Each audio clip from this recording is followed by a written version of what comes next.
Britain का सबसे अमीर परिवार है हिंदुजा परिवार और इनकी नेट वर्थ है 47 बिलियन डॉलर्स की।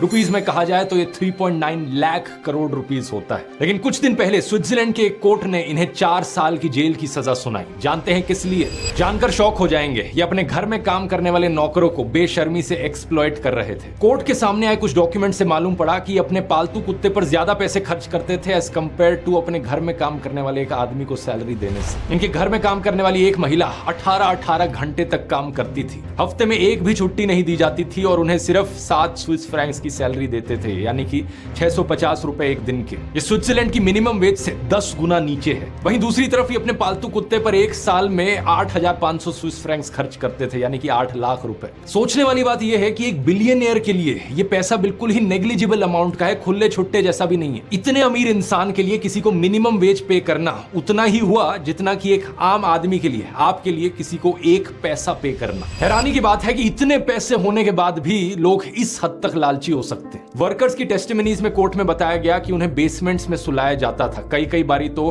फ्लोर पर मैट्रेस बिछाकर वो सोते थे। मैंने अपने कई वीडियोस में बताया है कि इन अरबपतियों की चमचागिरी करने से कुछ नहीं मिलेगा। ये एक सीख है सब लोगों के लिए जिन्हें लगता है ना कि इन अरबपतियों की वजह से हमें नौकरियां मिलती हैं, देश में डेवलपमेंट होती है। ऐसा कुछ नहीं है। देश में छोटे बिजनेसेस, छोटे दुकानदार और एसएमईज इन लोगों से 10 गुना ज्यादा जॉब्स जनरेट करते हैं। यहाँ स्विट्जरलैंड का जस्टिस सिस्टम भी तारीफ के लायक है। भले ही हिंदुजा परिवार ने सिविल कोर्ट में वर्कर्स के साथ भारी समझौता कर लिया था, लेकिन फिर भी उनके खिलाफ क्रिमिनल केस दर्ज हुआ और फिर भी सजा सुनाई गई। इससे कोई फर्क नहीं पड़ा कि कौन कितना अमीर या गरीब था।